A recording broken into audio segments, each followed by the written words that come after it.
Can I please request everyone to put their phones on silent? Phones on silent. Thank you very much. I've got ICC Chief Executive David Richardson. It has been an absolute pleasure to be part of his team until last month. David, thanks for bearing with me. David will make the opening statement, and then we'll open the floor. Please raise your hands, wait for the mics, and then the mic will come to you. Please introduce yourself and ask the question. Thank you. Good evening, everybody. Thank you, Sami.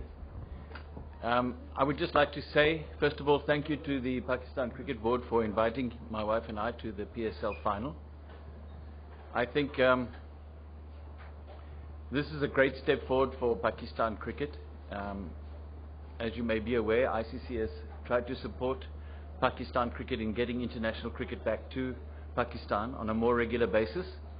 And I think everyone agrees that getting the matches, the PSL matches in Pakistan, and now the final in Karachi is a great step forward in achieving that.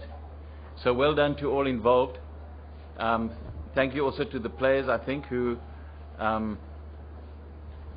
decided to make the trip across to Pakistan. And I think you should also appreciate the work done by actually Pakistan as a country and the Pakistan security forces, because the fact is the perceptions outside of Pakistan was that it was quite a dangerous place to visit in the past. And that perception slowly but surely has been changed through the good work that has been done here, not through any window dressing. So I think that point needs to be appreciated. And the fact that so many players, foreign players, agreed to come and play in Pakistan now is indicative of that. The trust that has been built up amongst security advisors to the players and others has increased tremendously. So everyone must take a pat on the back for that. Other than that, I did mention that you know, the way Pakistan is we're living in a dangerous world. You see what happened recently in New Zealand, and the attitude that the Pakistan country and the Pakistan Cricket Board have also taken towards this type of trouble that the world is facing is commendable. And we talk about the spirit of cricket, and we talk about the purpose of cricket, which is to unite, inspire and empower communities. Pakistan has been a good example to everyone, to the world in that regard, and hopefully they will keep it up. That's off the field as well as on the field. Generally, we must commend the Pakistan team over the last year or so with the spirit, the way they're playing the game on the field. Hardly ever contesting an umpire's decision, just getting out, playing the game instead of playing the man. So again, I'd like to record our appreciation for the way the Pakistan team is playing the game. Other than that, hopefully I can answer some of your questions. Thank you, David. Shahid.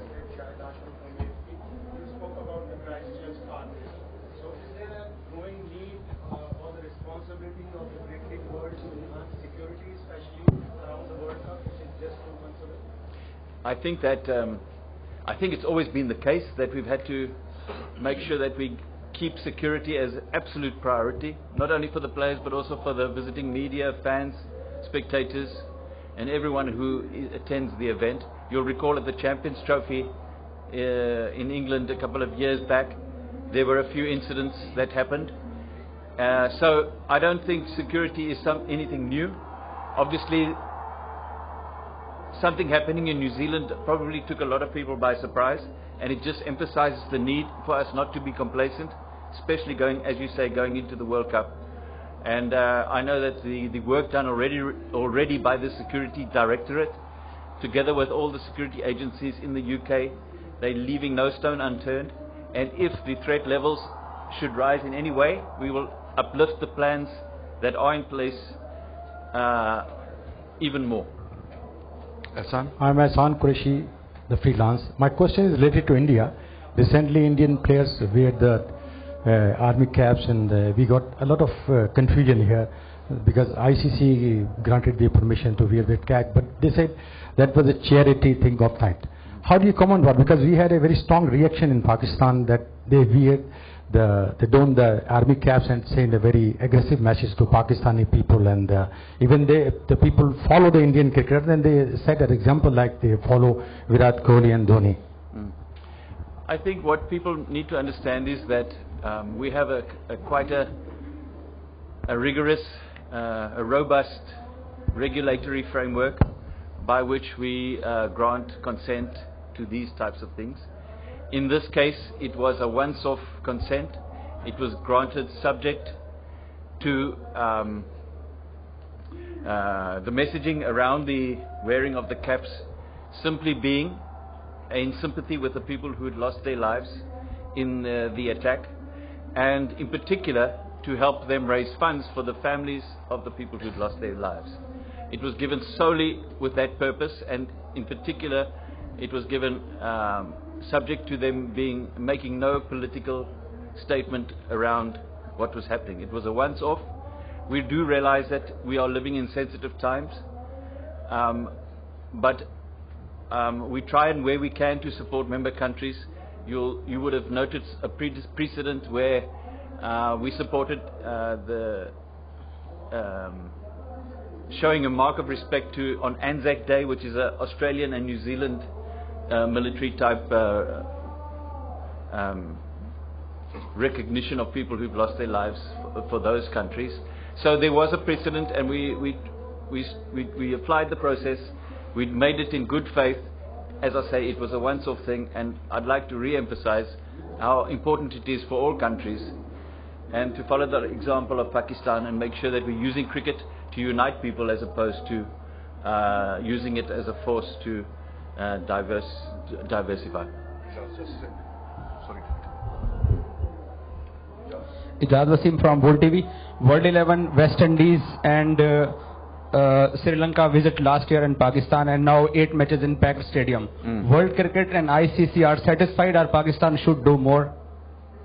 No, I think, as I said, I think they've done a tremendous job, and the level of I guess it's a level of comfort is growing all the time amongst the players, the foreign teams. I know that there were some security officials from Australia and other countries that came to see the matches here.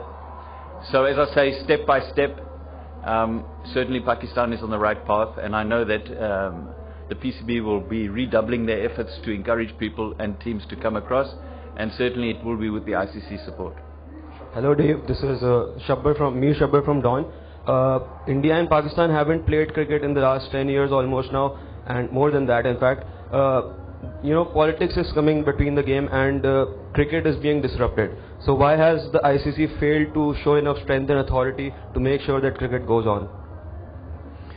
Well, I know that Pakistan have not played India in bilateral series, and up until now the bilateral series have always been a matter for the boards to determine who they play against whom. At ICC events where it's been possible and where the draw has allowed, Pakistan have always played against India, and we see that continuing at the World Cup coming up in the UK, both in the round robin stage of course, and if necessary in the semi-finals or final. Dave, Dave, this is Khalid Hussain from the news. Just a quick question. With you as CEO, ICC has been a big supporter of reviving cricket in Pakistan. You leave after the World Cup, and we know that a new CEO is coming over, and people think in Pakistan, being of an Indian origin, probably he won't take as much interest as you did. So are you confident that the ICC will continue supporting Pakistan's campaign to sort of bring back cricket permanently to this country? Yes, of course, the job of the CEO is to be neutral. I've tried my best, but South Africa still haven't managed to win the World Cup while I've been there, so it doesn't work. Look, it's one of our priorities for 2019. Those priorities have been set to continue with our support in making sure that international cricket returns to Pakistan. So I'm confident that we will not change the policy in that regard. David will take last 2 questions. Fazila and here. Dave, my question to you is, if India says no to Pakistan in World Cup matches, what would be ICC's role? And is this individual right of a team to say no in World Cup sort of event? For ICC events, all teams have signed a members' participation agreement, which requires them to participate in all the matches of the tournament. And any unjustified non-compliance with that provision in the agreement, the playing conditions will kick in and the points will be awarded accordingly. Tariq Said, last question. Dev, ICC have awarded radio rights of World Cup to an Indian company, and they, according to my information, they are refusing to Pakistani territory and Pakistani radio after that war situation. So, a word on that? No, I'm not sure what you've heard, or I've certainly heard nothing along those lines. The obligation of our broadcast partner, Star Sports, is to broadcast the matches into all territories across the world, and I'm sure that they will be looking to make sure that they've satisfied that provision. Thank you very much, ladies and gentlemen. Thank you.